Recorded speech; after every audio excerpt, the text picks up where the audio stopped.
So that really does make one wonder. And as I said, everything about Jared Lee Loughner literally screams MKUltra. Another interesting side note is that the young 9-year-old girl who was killed in the altercation was born on September the 11th, 2001.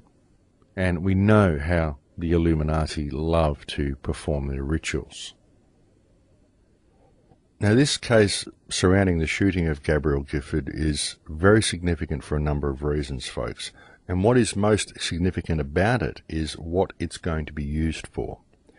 What it's going to be used for is to vilify the alternate media, the truth movement, radio shows such as this one. And it's becoming very clear that that's what it's about. And folks, it's also right on cue, coming as it does hot on the tails of the WikiLeaks affair. The WikiLeaks affair has paved the way for people to talk about internet censorship and to see internet censorship as a favourable idea for national security. And now we have the shooting of a senator. And very interesting, looking at the reports that have been coming out about Jared Lee Loughner, is that they're saying that he was very influenced by what they are terming as the far right, the radical right. And in the radical right, they are including people like David Wynn Miller and David Icke. David Icke, of course, I mean, you couldn't get further left-wing than David Icke, so it's very interesting that they should refer to David Icke as being part of the radical right. In the Keith Olbermann interview of a man called Mark Potok, who is a truly disgusting individual, who very obviously views America with complete disdain simply due to the references he used in the video, the man actually claimed that the belief that money should be backed by gold and that gold and silver are the only valid currency is a view held by the radical right. And yet it says in the Constitution of the United States, the very document that makes the United States, it says in that document that the only acceptable currency is gold and silver. So what Mark Potok is essentially saying with that statement is that he believes the Founding Fathers to be part of the radical right, that the Constitution of America is virtually a terrorist manifesto, and that would all lead to the obvious conclusion that Mark Potok believes that America should still be under British rule. One really must wonder what Mark Potok is supposed to be an expert of, and where his allegiances lie, simply due to the fact that he views his country and its constitution with such obvious disdain. But I digress. So anyway, the question from all of this becomes, why would they be using this case to vilify someone like David Icke? Well, it's because if you are someone who is new to any understanding of the global conspiracy that does actually exist, if you're just someone living in suburbia with a TV education, and you start seeing mentioned that David Icke is part of the radical right, then a lot of people are going to go and look at David Icke's material. And if you are a person who lives in the suburbs, and David Icke and the reptile story is your introduction to the global conspiracy, then that's going to cause many people to simply disregard the information straight away and say, these people are all nuts. They believe aliens run the world. They're all nuts. They're dangerous. That's why the finger has first been pointed at David Icke specifically. Now you'll see this start rippling out and including other people, probably even people such as myself, who will start to get vilified and named as being on the radical right. You'll see anyone who stands up for the Constitution, who speaks out about the banking cartels, who understands how the money system works, and who wants a free humanity. You will see all these people vilified as being part of the radical right. You will see them portrayed as dangerous by the media. And people will immediately associate all of these people with reptiles and aliens and think they're all mad. And so that is why the finger has first been pointed at David Icke. Whether they're reptiles or not is irrelevant to this discussion.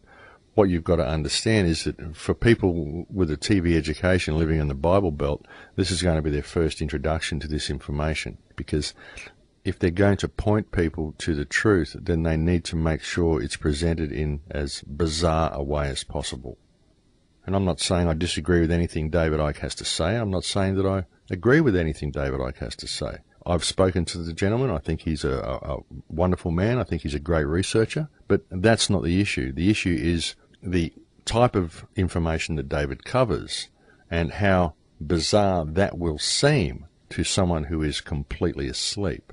And this will serve to extrapolate out. And suddenly the media will be saying that anybody who speaks out against the fractional reserve banking system believes in reptiles. You see, that's how they influence the public on what to think and control what opinions the public have. Guilt by association. Eventually it will become difficult for even someone such as myself to be interviewed by someone without them bringing the question of reptiles or aliens into the conversation. Even if I'm talking about vaccination or the money system or the war in Iraq, what they will do is they will bring the question of aliens and reptiles into the conversation in regard to anybody who is speaking out against the government. If you speak out against the government, you must believe aliens run the world. This is the way they do it, folks. And this is what they are going to use to attempt to discredit real information. Just make everybody who's talking about freedom and equality part of the radical right, so that they all believe in aliens, and look, they shoot senators, so they're dangerous and we need to stop these people from speaking out.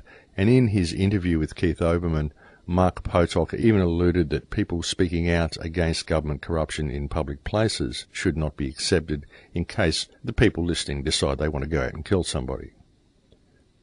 Something also that's very interesting and very notable about this case is that Jared Lee Loughner is still alive. Traditionally, they have the gunmen shoot themselves or have them assassinated so that we're never able to find out the truth. I suggest that because he's alive, we will soon be seeing reports of him being questioned by police and revealing a list of radicals that influenced him. And you'll probably find many people in the truth movement. They'll probably even have people like Gerald Celente and Alex Jones and myself and all sorts of people on the list. And he may well be used in order to get a larger list of names to add to David Icke and David Wynne Miller. It wouldn't surprise me if they were to do that either. After such a list has been produced, he will likely be assassinated, or he will be put into some solitary confinement somewhere and no one will ever be allowed to speak to him again. So it's very important to see what this event actually signifies and where it's leading to. And understand, folks, if free speech is shut down like this, we won't know about things like the situation I mentioned previously in Tunisia. We won't know about what's going on in Gaza. We won't be able to get information out to each other. The internet is already severely restricted in many countries, and that's what we will see happening in our own countries. And remember, folks, this isn't being done to protect you. It isn't being done to protect national security. It's being done to remove government from accountability and to protect the criminal system that is running this planet. And looking at the case of Gabriel Gifford, seeing it come so hot on the heels of the WikiLeaks affair, and seeing David Icke vilified due to this shooting, it is very obvious what is going on here, and it's very predictable that they would do something like this. It's very important for people to understand that all the world truly is a stage, and when these major events happen, it's very important to look at them holistically and to put them where they belong on the global stage. And when one does that, then a very clear picture begins to emerge. And what this picture reveals is that all of these events are leading to a total loss of freedom if the people allow it to happen. And again, we are being provided with an opportunity to stand up peacefully and to do the right thing. Let's just hope that we've grown up enough to now take the opportunity while we still have it available to us. But I think we're getting close to break time here anyway, folks, so I'll leave it there for now, and we'll come back after the break. I'll try to get things on a little bit more of a positive note, and we'll try to talk about some solutions. Thank you for spending this time with me today, and I'll speak to you again in a few minutes.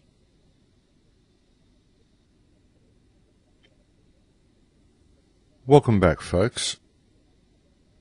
Now, in dealing with this control mechanism that we call our social and political system, in dealing with it, it's very important to first understand what it actually is.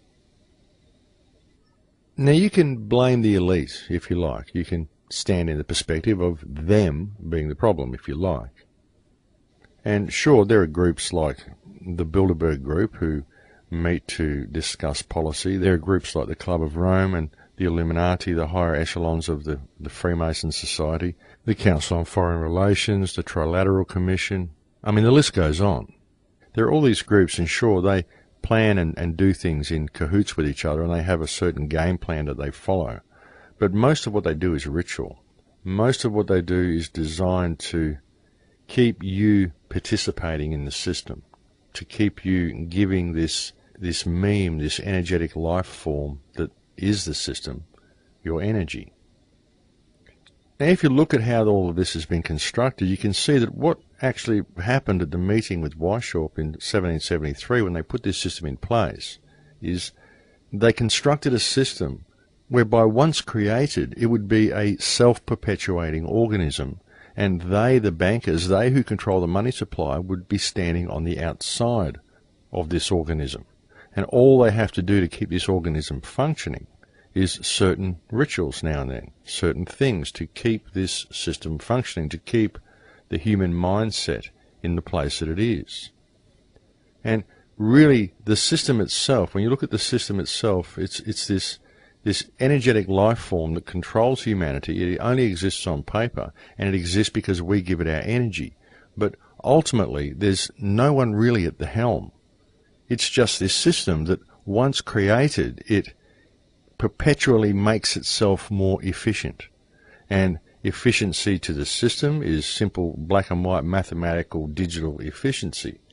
It removes humanity from the equation. So once this system is put in place, it's designed to eventually turn humanity into a virtual robot society, because everything will be regimented, everything will need to be digitized and cross-referenced, and all the I's dotted and all the T's crossed, because it's like a computer algorithm, this entire system.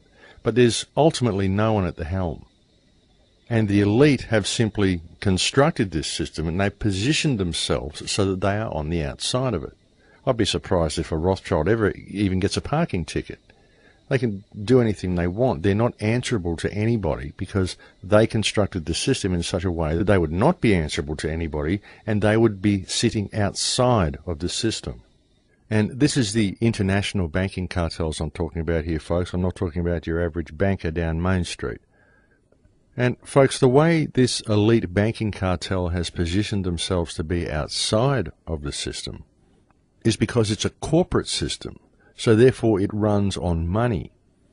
If you are the one who issues the currency, and you issue an interest-based currency to the people within the system, then you arrive at a situation where the people within the system are controlled by the currency. And because you issue that currency, you are effectively on the outside of the system. So you've got to understand that these people also constructed the legal system, and the legal system is a corporate system, and it always comes down to the money. Money is a talisman for control, my friends. It's designed to keep people in a state of shortage, and it's designed to make them completely subservient to the system. That's why everything has a dollar value attached to it. Even the floods here in Queensland, they're saying it's a $5 billion flood or a $10 billion flood. You have a forest fire, and they say it's done $100 million worth of damage. It's always a dollar value. There's never the value of life, of landscape, of the value of that which is real, the human cost, the emotional cost, the toll of blood, sweat and tears. It's always $10,000 or $1 million or $5 billion. That's how everything's valued. That is the reality of this society. And this attention we give to money and this need for money is one of the things that keeps us locked into the system. And the control of this money is what keeps the elite outside of the system. And this system, this meme, this energetic life form that is this self-perpetuating organism, it only survives because of the energy it takes from the human race. We give it our energy, we give it our attention, we believe that it is real, and so we feed it every day. We feed it through our fear of it. We believe that if we stand against this system, we will be hurt in some way, our lives will be disrupted, things will go terribly wrong for us personally, because the system is designed to do that.